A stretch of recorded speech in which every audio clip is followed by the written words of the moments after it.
রাখছি আপাতত এই নরমালের মধ্যে। এই আচ্ছা সমস্যা নেই।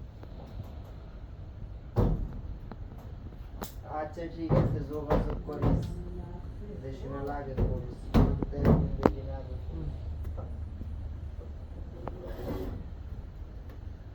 সমস্যা নাই। আচ্ছা বুঝছি আমি।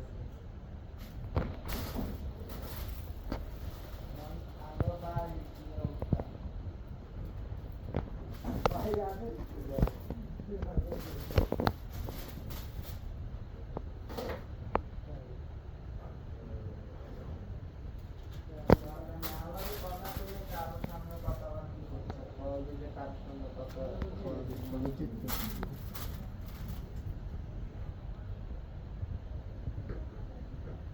আচ্ছা না জোরা বেলে জানি না জোরা জোরে এ তোকে এই অভ্যাসটি আর ভাল লাগে না বুঝছিস নি। হ্যাঁ আচ্ছা ইয়ার যদি বিপদ আসলে সমস্যা নাই বুঝছি ঠিক আছে। এ এডি ইয়ার দিয়ে আর ইয়াদ আসলে না তোরা আমার তোর জন্য তুই না বলে তুই